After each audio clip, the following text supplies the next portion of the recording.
Welcome to Food for Thought. My name is Stacy Fritz, and I am one of the patient advocates here at Believe Big. I have the pleasure for the second time to have Sara on the show, and Sara Stratton, and she is an oncology nutritionist with Remission Nutrition. And the last time we were together, Sara, we were talking about holiday resilience.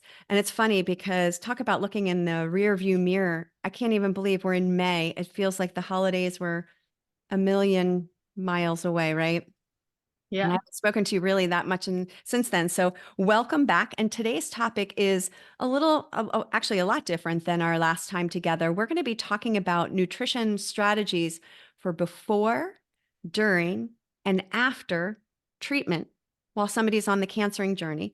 So before we dive in and I pass the baton to Sara, I just want to remind all of us today's information we're lifting up. We're looking at this from a 30,000-foot view, if you will. We're not going to go specifically into any one diagnosis because, as we've talked about on every episode, everybody's body is different. And it's not to say that we cannot work closely with you on a specific issue related to your diagnosis. And Sara is, of course, available. But for today's conversation, we're going to lift up the conversation to a little wider, more generic information. And then if you hear something that really kind of nudges you and you're curious about it, you'll let me know at the end of the show today. I will give you my email address and you can contact Sara directly after I send you her contact information. So I'm hoping that that sounds great. Welcome, Kate. Welcome, Melissa. Welcome, Monica. Of course, big welcome to Sara. And I am going to pass the baton, but I'm going to pass the baton with a question. And the question is this: before we dive into the content, I'm curious to know, in the realm of nutrition, how much effort related to before, during, and after treatment is really getting a lot more press. What I mean by that is, it used to be that we just kind of addressed it all the way in, and now we're kind of segmenting it. Why are we doing that? Can you just kind of kick us off by suggesting what might be happening before, during, and after that might need a different protocol? Yeah. Well, I think when you think about, I think going into treatments, I kind of reframe it as like, I'm kind of like maybe training my body for an event, right? And so we want to create an environment in our body that is resilient through the treatments that we're going through. And then during the treatments, we want to make sure that we support our body through any side effect mitigation through nutritional lifestyle strategies. And then after treatments, their side effects sometimes continue. So what can we do to support our body's resilience after treatment, but also what can we do after treatments to help ensure that we don't get re-diagnosed again, right? To kind of change that environment that we had kind of going into the diagnosis. Like, how do we continue this kind of anti-inflammatory nutrient-dense strategy so we, support our terrain and hopefully kind of prevent against, getting re-diagnosed in the future? Because we do know some of these treatments do have some oxidative damage potential, and Mm-hmm. so we want to kind of come out of treatments very strong if we So can. that was going to be my next question, was this word treatment. It gets a little confusing, especially for our listeners, because some of us are on the path of completely complementary or working with an integrative practitioner.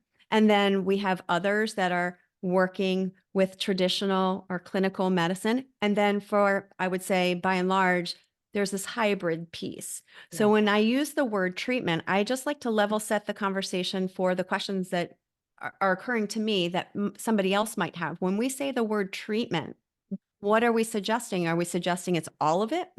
Or are we suggesting that we are before, during, and after based on just traditional medicine? I think we can think about it in both ways. I think for traditional medicine, there's more protection that we want to give our body for those treatments and post treatments. And then when we think about complementary and integrative therapies, there's a lot of synergies with those and nutrition and lifestyle to make the body and those treatments kind of work better together. So it's kind of Yes. like, 1-2 punch. So I kind of Yes. think about it in both ways.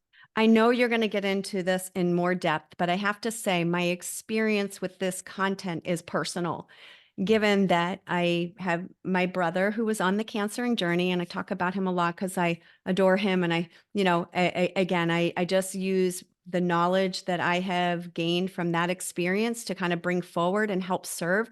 But I remember when my brother was going through treatment that there was a lot of pushback. And I'm not going to say it was from me. It might have been from another family member that might have sounded like the word mom, right? That when we started getting into some of these strategies, that it felt counterintuitive to her because there's an old school philosophy. And so what I'm suggesting is when we start talking about possibly fasting before therapies and whatnot, is that we really want to be completely transparent and understand why we're doing what we're doing. And then the side effects of doing some of those things, for example, losing weight, which Yeah. isn't not always a good perceived benefit, right? Yeah. So I'm Yeah. hopeful. Go ahead, please. Oh, no, I was just gonna say, yeah. And I think when you said the personal strategy, like I can also bring in my personal experience kind of going through different traditional treatments, kind of because I was face to face with some of the oncology teams and family members, and then also working with clients, I hear what they hear from their teams, and so I know what comes up, and then also like back to what you're saying, like what's the reason why, because Yeah, if we can settle in on the reason why, the purpose behind what we're doing, sometimes we can explain that to our family members right. and they become more comfortable with it, or even explaining it to our traditional oncology team just because they just don't know what they don't know. So And going back to being the advocate for yourself. So are you comfortable with that? We'll use my brother as a running thread story. And then if it's okay with you, if you feel comfortable sharing your story with our listeners, I would love that to hear your knowledge as well. So let's dive right in. And before we do, I just want to share with the folks that are on today that this is how it's going to work, just so we can keep it really clear and keep moving forward. Let's chunk it up. Let's talk about before treatment. And then I'll say, does anybody have any questions? And you'll come off mute and you'll ask your question or you'll type it in the chat. And then we'll let Sara dive into during treatment. Same thing. We'll do a little Q&A afterwards. And then we'll finish up with post-treatment strategies that might be helpful. If that's okay, you can give me a high five. You can say thumbs up, whatever, or just say nothing and we'll go ahead and dive in. Does that sound okay, Sara? sounds great. All right. So let's start with before someone is going to get treatment. What kinds of strategies might be helpful to support an optimal terrain that we're setting ourselves up for success before we even head into whatever we're headed into? Yeah. I think one of the biggest strategies that we talk with our clients about, is just taking a pause before kind of getting, we get the diagnosis and then we're like, oh my gosh, what's next? Like, get me in immediately. I want this cut out. I want this taken out. I want to start treatment ASAP.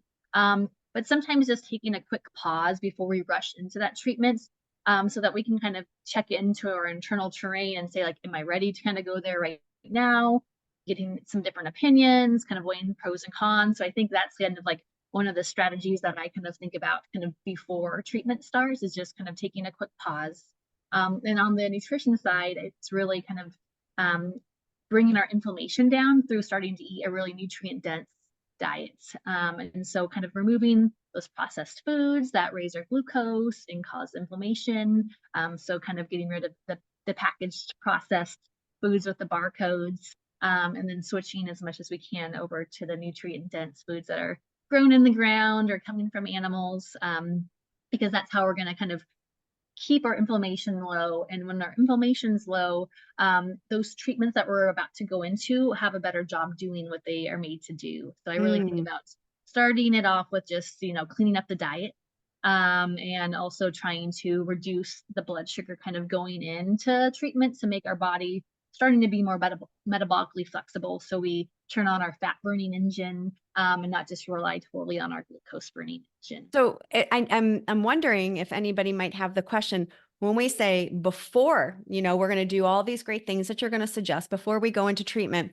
I would like to see an overwhelming hand raised that this is something that we're addressing across the board. This is not really necessarily a before. We're now in healing mode and we need to do the things that support healing, right? But for the person who may have a little bit of resistance to changing diet does the word before mean a few days, few weeks? Are you talking about overhauling nutrition in general? Because I can remember when my brother started treatment, it's not to say that he was a poor eater. He just had a little bit of cleaning up to do. And my brother was a pilot. And so he was on the road traveling a lot. And the choices at that time were a little more challenging, especially going in and out of airports. And so his way of addressing nutrition at that time was, and it was actually Remission Nutrition, that before traditional therapy, that he was really laser focused and locked in on those things that were suggested about 2 or 3 days. And he got 2 or 3 days before he went in for chemo, radiation, and whatnot. And he was really unbelievably disciplined. And actually, the the boundaries or the rules that were put in place, he actually felt pretty good through the entire time through the treatment. So I do believe that they were extremely helpful. What do you think? I mean, I think before starts is prevention, right? Mhm. You know, is I think, All of we us. don't have to wait until before we get diagnosed with something like a cancer to clean up our diets, right? Really, the before is like as soon as, like you understand that food is medicine and our body is made out of what we eat and impacts how our cells and our immune system work, like start now. That's before, right? Yeah. Yeah. So that when we hopefully nobody does get diagnosed with cancer, but in the event that we do, our body's primed to kind of go into it a little bit stronger. Mm, Because like you might not meet with a nutritionist until a few days before you start treatments. For some people, it's a big change to it go from is. standard American diet to, a very clean, nutrient dense diet. And it takes time to kind of change habits and build routines and find what you like and your taste buds kind of catch up to what you're trying to do. So Mm. And it's ideally, a narrative change too. It's more like I remember having a cheeky argument with him, like, listen, this is not about somebody taking away something from you. This is about you creating the space where you are offering the body, like you said, food is medicine. And does that contribute to my health or does that steal from my health? And I think that was beautiful. I just want to make sure that our listeners are clear. There is the word before is a little bit ambiguous. And what Sarah's saying is that for all of us, cancer or no cancer, this is prevention and trying to get we know how powerful, you and I know how powerful food is at any point in your life, whether or not there's a diagnosis or not. So before looks different for anybody who is trying to achieve whatever they're trying to achieve. I gave you one example. Sarah gave you another. Some people address this before treatment, literally before treatment. And what Sarah's offering is that let's do this on a bigger kind of prevention, get ourselves in check, right? Anything else yeah. you want to offer to that, Sarah, about before? Well, I think the first treatment that somebody goes to could be different, right? Some people start with surgery first. Some people, their first is radiation. Sometimes it's chemotherapy. And then, like you said, sometimes it's alternative therapies. And so I think kind of going into each of those different treatment modalities, it could be a little bit different. Like, obviously, with surgery, it's very different than chemotherapy and radiation. And surgery, I like to think about like priming the body and the tissues for repair. So, kind of bumping up the protein a little bit, Mhm. focusing on the gut health because we know we're going to go under anesthesia. So I think for each of the modalities that we're going to go under, the before can kind of be tweaked to kind of support the outcome a little bit more. I agree. And so that's kind of where kind of working with a nutritionist is really important because you can kind of fine tune it to whatever treatment you're kind of going to get into in that It's first. almost like putting on your and I hate to use because I can't stand the word fight, but it's almost like you're putting on your battle uniform to be able to prepare. You're Mhm. setting the stage to be able to be as resilient as you possibly can and priming the body in a way that, okay, it's got you. You know what I mean? You are giving it its best shot at being ready for whatever is getting ready to happen. I think that's awesome. And I also really liked what you said, this can get really confusing, and I appreciate, so for the gals that are listening today, this is not something that you have to do by yourself, and this is a great place. People ask me the question all the time, when is the right time to get an oncology nutritionist if that's something that's interesting. Like, when do I start this, right? And so I Yeah. feel like this is a really good opening to say, if you are getting ready to start treatment, or you're in treatment and you're not, not feeling great, and you're interested in this lane of things that you can do that are, it's you doing them, right? This, you're not letting somebody else kind of navigate the ship. This would be a good place to partner up with somebody like Sara that could help you with strategy wrapped around either a surgery, some radiation, the chemo. How about the mistletoe? I mean, all of the things. How do we prepare best to be able to receive, that's going to give us the best shot at healing completely? So you don't have to do it by yourself, and you don't have to guess. Okay. Yeah. Anything else you want to add to that one, Sara? No, I think that's great. Yeah, when I was first diagnosed with breast cancer, the first call, when one of the first calls I made was to my integrative medicine doctor and her nutritionist to kind of see what I could do for myself to complement the journey I was on. And I found that very empowering for me. It's like, okay, all of these treatments are thrown at me. They're recommending them. They're doing them to me. But food, lifestyle, that's something I can do for myself. And so I found that very powerful. Yeah, and also, like you said, empowering, like that for whatever reason. And I do feel comfortable saying this, is that, the diagnosis comes, and it is a diagnosis that impacts the person and then the rest of their people, right? And so it's just amazing. Somebody opens their mouth and says the word cancer, gives that to the person, and all of a sudden we've given away all of our power. That was just truly incredible to me. Like, no, you're still navigating your own journey. And just because we've received this information doesn't mean that you have to take your hands off of advocating for yourself, knowing what your body needs. Everybody doesn't know everything. So we're not going to pick on one side or the other. We have to know what's good for us. And Yeah. that is one of my biggest mission with working with Believe Big and folks that are on the journey, is to say, I'm giving you back. I'm giving you back your power. Don't let somebody steal that, because you and you alone know what's right for you. And there are some things that we have to trust. And of course, we take the advice from the professionals that we allow into our space. But nutrition is one of those things that, my goodness, it's not like we can ignore it. We have to eat every day. So Yeah. if you need more information about before, Sara is here. So I'm going to pause for a second and do as I mentioned. Ladies, is there any questions that you might have for Sara as it relates to things nutritionally we can do to set ourselves up for success before any treatment? And I'll just pause for a second, knowing that we're going to get ready to move into during, which is, I can't wait to hear your answers, Sara, because I think this is really, really a double kind of conversation of what should you do and what can you tolerate, right? Yeah. So it doesn't look like anybody has any questions, but ladies, please know this: if at any point we can still go back and pick up questions. So I'm going to let Sara talk about during treatment strategies. And then our next little pause will be, do you have any questions about pre? And then do you have any questions about during?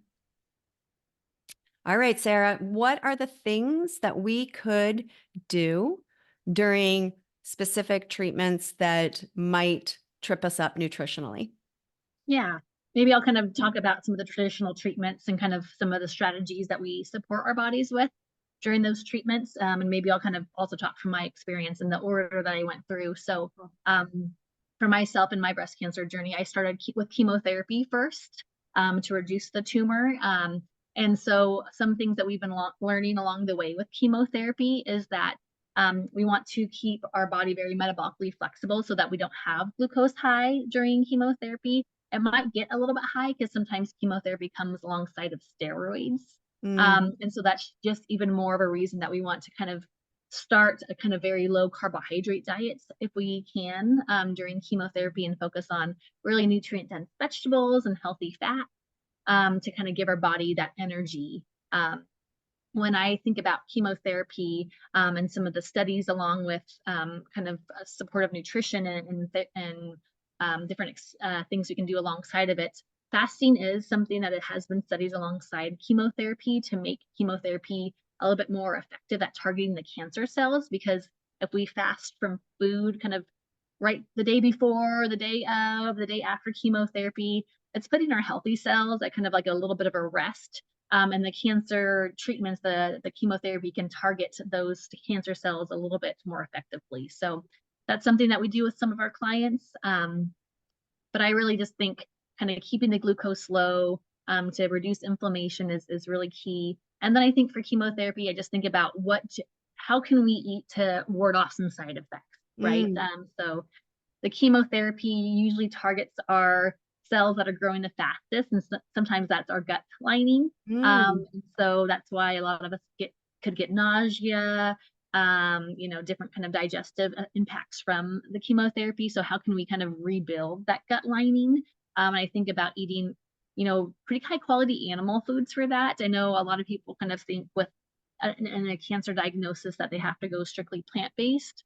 But if we can include really high quality meat, we're getting ample B12, iron, a lot of like other minerals that really support healing that gut lining, like zinc. And so I really think, how can we use food through wild caught fish and grass-fed meat, eggs, things like that to kind of, support that gut lining. And then I also think about what are some other foods that we can kind of like use to kind of quell some other side effects. So maybe some ginger and mint teas to kind of support against some nausea.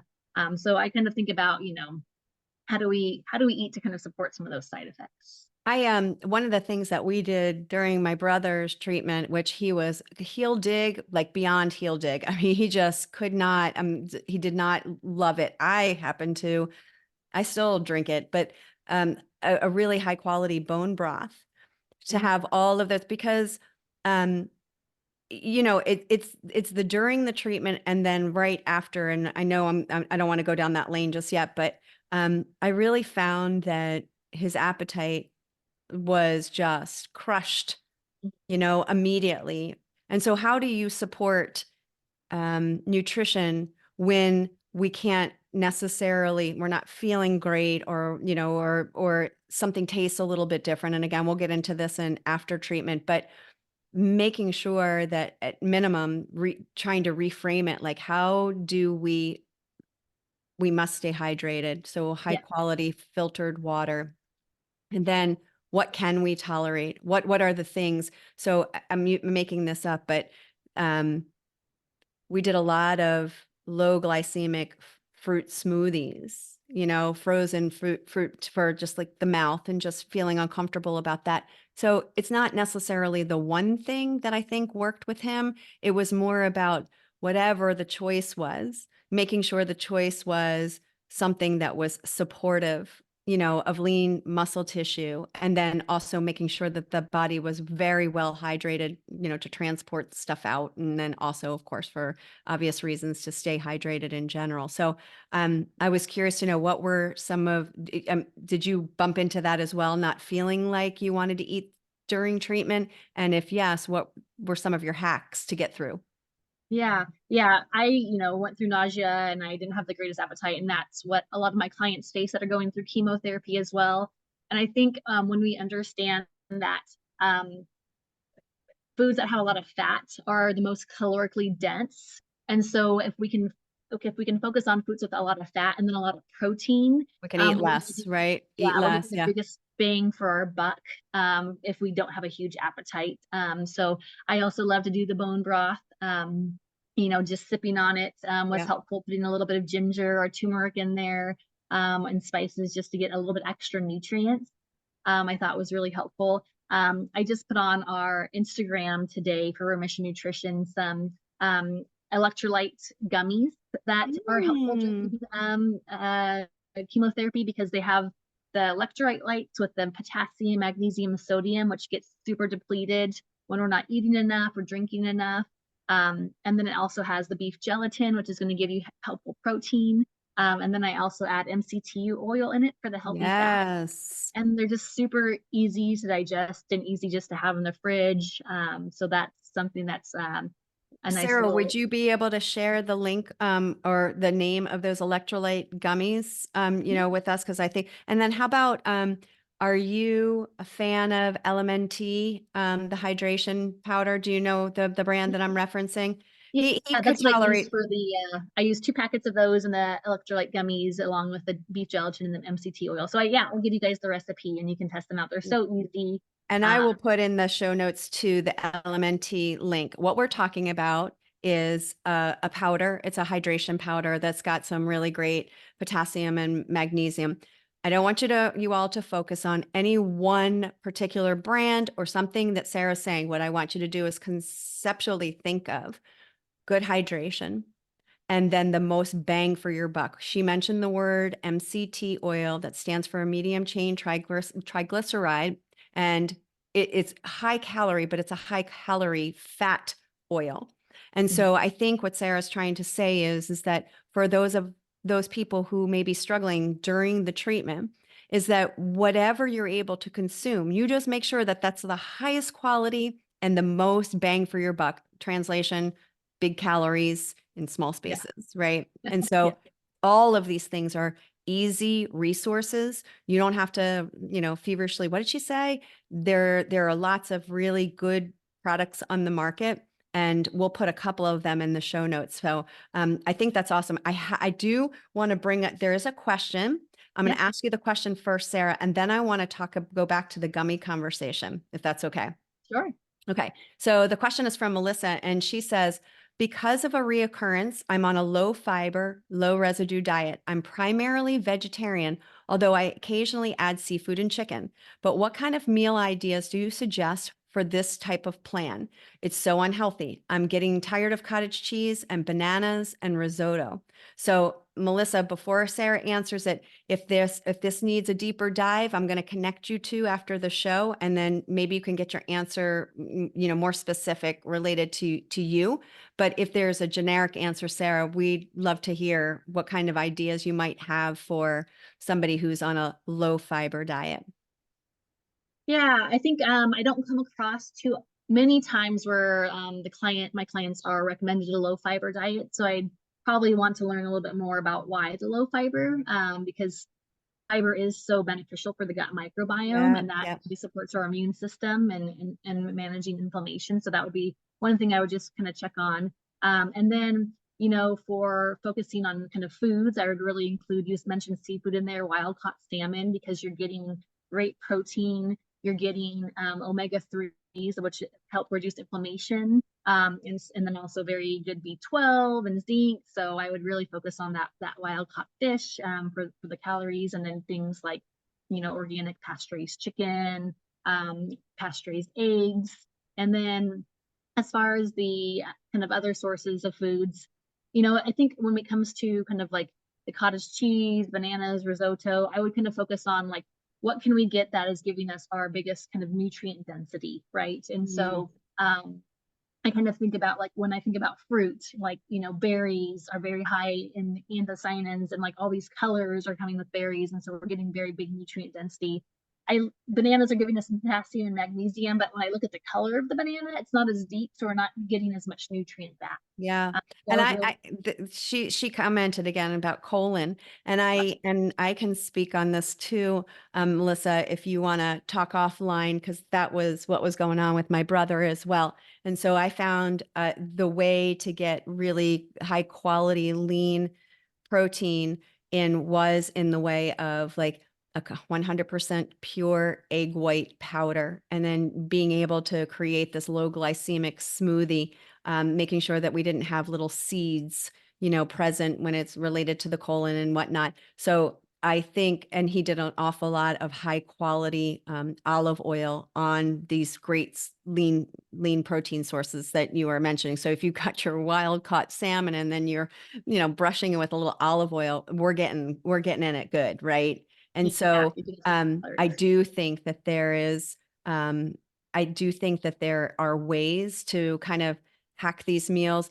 Unfortunately, Melissa, what we found in our case was that he did a lot of repeat meals of the ones that he liked. You know what I mean? Just making sure that the sourcing of what he was consuming was good, and that we were also being really sensitive to the colon, and making sure that we were good there too. So great suggestions. Any other questions, either for before treatment during treatment, and then we're going to head into after treatment. But I promised you I was going to come back to the gummy conversation. And I didn't prep you for this question, Sara, so I'm a little bit putting you on the hot seat, and I'll take it back if it. You can always, bat it back to me and say, you know what, this is another one that we should probably do individually. But one of the things that was really helpful during the time, and again, forgive me if this is not in your wheelhouse or you're interested in it, but there are many that are. And we had really good success with using cannabis to increase appetite for just that purpose, meaning that we got it down to a really good science in terms of treatment times where we knew that his appetite was going to be shot. And so using something like a cannabis tincture or a gummy from a high quality sourcing and whatnot was just enough to get him over the hump to have a little bit more of an increase in appetite, that he could tolerate maybe a little bit more food. He was hungry, So I hate to be funny from back in the 90s, but the munchies are a real thing, and it worked really well. So again, wherever you are on the spectrum of that conversation, I want to be super clear that I'm not talking about, sitting around getting stoned. I'm talking about using this product to be an appetite enhancer. Yeah. How do Well, you I think feel there's about a few that? different, yeah, I think there's a few different mechanisms, right? It's an appetite enhancer, and it can also, if it's mixed with CBD, kind of can quell some of the nausea. Yeah. And so I like to look at like a kind of a THC CBD blend, or for sleep, because for especially for chemotherapy, if we're getting steroids during Yes. treatment, our sleep is not the best, especially around the infusion. And so using maybe a THC CBN for sleep is helpful for some people as well. And so, yeah, for the right person and for the right reason, I think that's definitely very supportive. And I think that comes down to the same thing that you just mentioned before, understanding why we're doing what we're doing, and then putting in place these tools and strategies that are supportive of what we're working on. In this case, we're talking about cannabis for an appetite enhancer, but and this is not this session, but the cannabis is also getting some pretty good press on um, cancer, fighting Yes. cancer. So if this is a topic that is of interest of yours, of course, always happy to jump in there. But just know that it's things like that that Sara, and also if you're chatting with me, pointing you in the right direction to give you the right tool. I try to take away the anxiety around like, oh my gosh, I have to do this, and now I have to do this, and you don't have to do any of them. These are tools to help you be able to manage in a way that makes you feel better, or makes you feel like you're in a healing flow, as opposed to resisting the decisions that you've made for treatment. So fair enough on that one. I like I said, I couldn't not say bring it up, because I think there's still this big taboo wrapped around cannabis. Although Melissa was kind enough to go first, and she said it is incredibly helpful, and she is grateful for her medical marijuana license. For the rest of us who are not sure, ask the question. Just get curious. There's nothing wrong with being curious about something that you has changed over time. And I think that between the two of us, Sara and me, we can point you certainly in the right direction if that's of interest of yours. Anything else we want to say about during treatment? I would just say something that I also find that was helpful for myself, my clients, is sometimes, we try to avoid the starchy foods because it's going to raise our glucose, but sometimes our body thinks like starchy foods are a little bit easier to digest. So I found making some muffins or pancakes out of coconut flour and Oh, bone broth protein powder, mixing that with a few eggs, um, really kind of helped my satiety with like, so kind of wanting some of those easier to digest in my head foods. And then yeah. also the coconut flour can kind of support any diarrhea that we have, because it's kind of an absorbing agent. So I would make kind of very kind of like low carbohydrate, kind of gluten-free, high protein, good fiber, kind of pancakes and muffins, just to kind of have something easily to go to in the fridge if I, didn't want to make it. So I'm going to assume that you have a really good pancake recipe for us that you're willing to share. So, Yep. so Yep. far you're on the hook for electrolyte gummies and a really good pancake. I'm Okay. in. I'm in. Yep. Any of our listeners have any questions about beyond, pre-treatment and then during treatment? Because we're going to move on to after. Let's see. I'm actually eating healthy sourdough banana muffins right now that uses coconut sugar. So yum.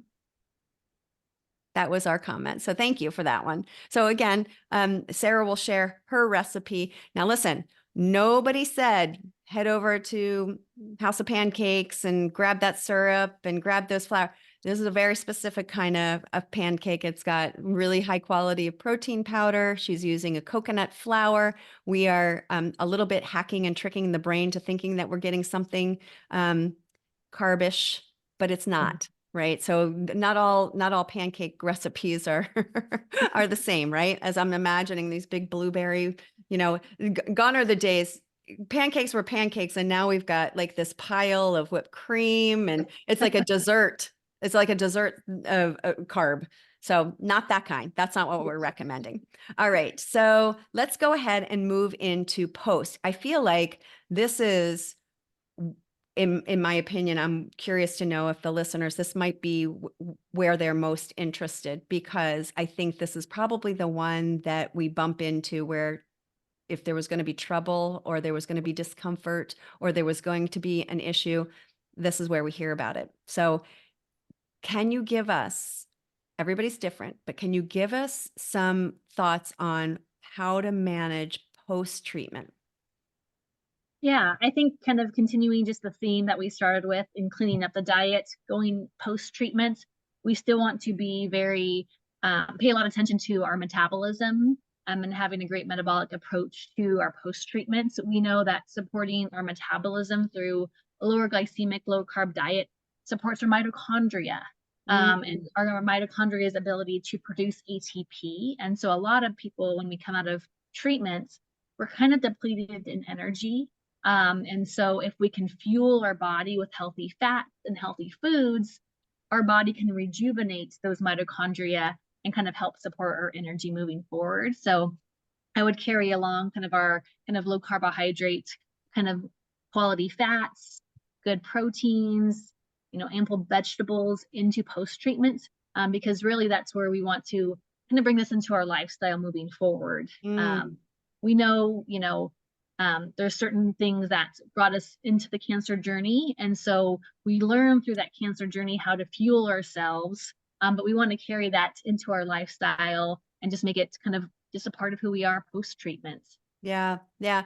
How do you feel about, I remember post-treatment with Brad, and one of the things that was said to us, which I found really very powerful, was the treatment was the treatment. Now it's time to remove the treatment. That there was this, and I hesitate about saying it, so let me clarify. I don't necessarily mean true detox, but that's the way we kind of framed out the discussion post-treatment was he wanted that chemo out of his body as quickly as possible. Do your job and then get out. And so I found that post-treatment with him looked an awful lot like acupuncture. It looked like, red light therapy, like sauna, and doing the things that were moving things out of the body quicker. How do Yeah. you feel about that? And was that it's been 2.5 years now. I mean, is that still the mentality that we get the treatment and then we want it out as quickly as possible? Yeah, I think, well, just in everyday life, we want to think about how we can remove toxins from our environment or from our body that we are exposed to in the environments, and so much more if we're going through traditional therapies, whether we're getting chemotherapy or oxidative damage from radiation or the chemical or the medications they use to put us under during surgery. We want to kind of support our body to remove those toxins. And we can eat to support that too. So our liver is our kind of major detoxifier organ. Yeah. And there's certain foods that help our liver go through phase 1 and phase 2 of liver detoxification. If we're not eating these foods and the right quantities at the right time, some of those toxins are kind of getting stuck and recycled through our body. Yeah. And so we want to make sure we're eating things like omega-3 fats. We're Mm. eating animal proteins because the amino acids support that phase 1 and phase 2 liver detoxification. We're eating a lot of green and cruciferous vegetables because those are really important to liver detoxification. We're having ample water because water is important to kind of go through phase 3 of liver detoxification, where we're expelling it through our breath, through our urine, through our poop. So we want to make sure that we have all of those things together so that our liver can do the job that it's needing to do, instead of just having those things kind of recycle. Yeah. Yeah. And it just reminds me too that that was a strong recommendation, is that the best thing, if we take nothing else away, is we go back to that really high quality filtered water, like just letting water do its job and pulling things out of our body that are no longer needed. The other thing that was my brother's diagnosis was like a colon cancer, that we did like daily castor oil packs, where he was using this felt like cloth in this was drenched in castor oil, and just doing this 30-minute treatment to just support the liver and being able to move it along. I Again, not getting hung up on any one thing. Um I just feel like starting at a place like water is much easier, not to be funny, to digest than any of the other kinds of things that we're speaking of. So if that's you, you have the capability of drinking really good water. And if nothing else, start there and then get curious and ask, what's the next thing? What's the next thing? What's the next thing that I can do to support this? Um, Flushing the body and coming out the other side, right? Yeah. Yeah. In addition, yeah, I used infrared sauna a lot after treatment. But even just exercise, right? Exercise is Yes. helping our body sweat, liberate those toxins. It should be part of our kind of like, long-term plan, is how we kind of exercise in the future. So kind of using exercise as a strategy for detoxification and just overall kind of wellness after treatment to kind of help reboot the ATP and our support our mitochondria is really important as well. Yeah, yeah, I love that. That's great. You do have a question. Susan is has she jumped on a little late? No worries, Susan. You can watch the replay once we post it up. She recently switched from being a vegetarian for a long time to a keto diet. Is there any information on what the data shows about the amount of time it takes the body to show results? For example, eliminating or reducing the cancer cells in general. Is there any information that you might have about the time? I haven't seen any data on the time. I think it kind of could depend on if you're using the ketogenic diet in combination with another therapy.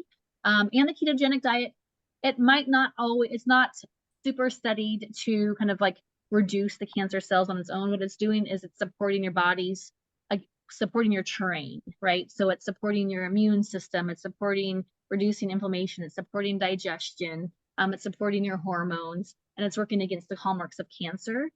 So I think it's a pretty individual question, and it kind of goes back to also like, are you doing any other therapies in conjunction with the ketogenic diet? Good, good. Susan, I hope that answered your question. And if not, you are welcome to send me an email and I will connect you to Sara for a little deeper dive, if that's okay. I'm going to give you that email address in just a moment. But I want to make sure that we don't have any questions at this point, pre, during, or post treatment, that Sara and I might be able to, or Sara, be able to address before we wrap it up, because I do think that this was a little bit of a slippery slope, because as I mentioned, I feel like the more I learn, the more I understand what a customized diagnosis this is. And Mhm. so lifting up the conversation for generic strategies, that's our challenge, to be able to provide that for you. And knowing that you have the next layer beyond us to more targeted work with Sara or another member of the Remission Nutrition team, I think is really, really empowering. Knowing that, I think that's a big thing, is that you're given this full-time job that you did not apply to when you apply for, right? And then not knowing all the different spaces and places of things that you can do to help. And you have that here. This is a hub for being able to point you in the right direction. So if you heard something that made you curious or made you confused, or maybe you need a little bit more, the next step would be to send an email to me asking for the connection with Sara, which I'm happy to do. My email address, and it was always on the replay, is Stacy, Stacy, no E, at believebig.org. I have all of Sara's information. And if you need it immediately, you could go to Remission Nutrition and grab it off their website. Or if you'd like to have a formal introduction, you can always send me the email and I will connect you. I want to make sure that Sara doesn't have anything else that she'd love to share with us, or that you all don't have any other questions. And if not, we're going to let Sara go back to her conference. We feel so lucky to have had you today. Truly, I appreciate you making this work. Something I was just thinking of is, when we're going through a cancering journey, family and friends, church, a lot of people want to help us out, right? And so sometimes they might bring over more comfort type foods. And so my recommendation is to work, if you have a support person who can kind of help advocate for what you need and what's right for you. And so, maybe instead of bringing you over, a whole bunch of like junk food, Casseroles. or yeah, it's like, hey, can you make me some homemade bone broth?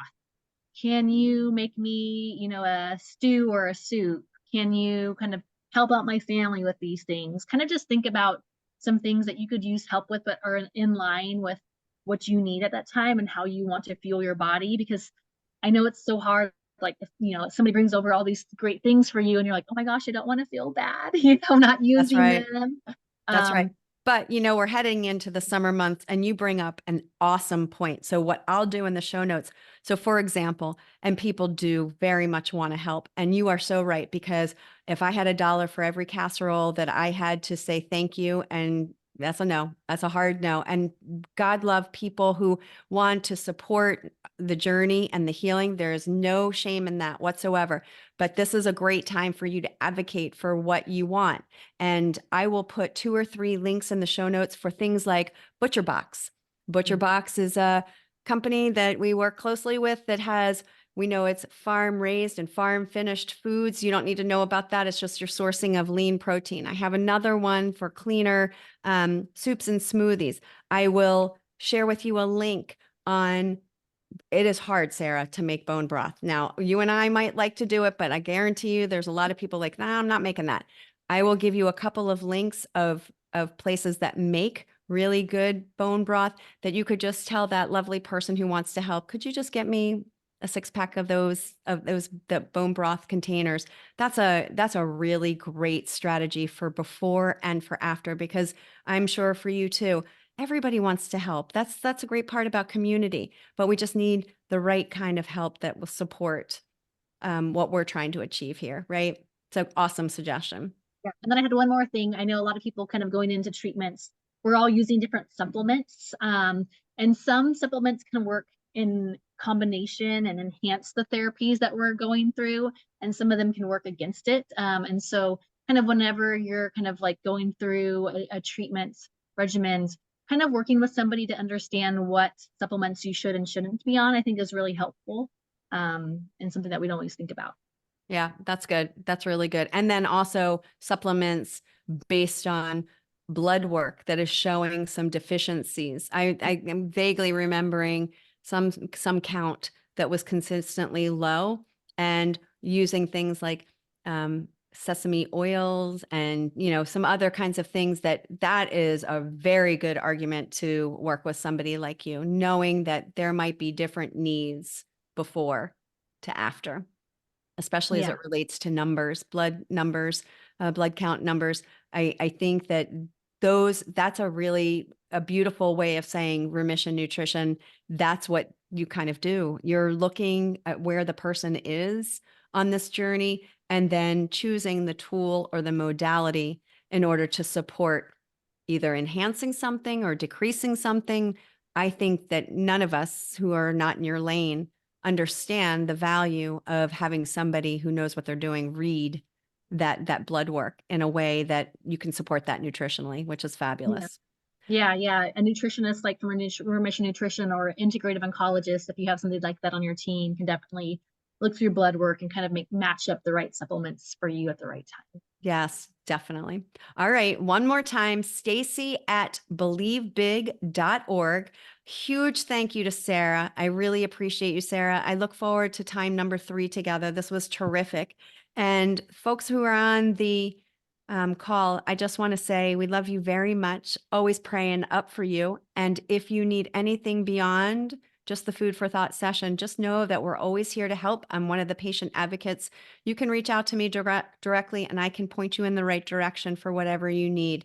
The show replay will be probably in 48 hours. And if you need anything in the meantime, you don't hesitate. So thank you, Sara. And thank you, Susan. I appreciate it. We love you guys, and happy healing. Really. Take a deep breath, enjoy the day. And my gal who's expecting a tornado, I'm praying for you for that as well.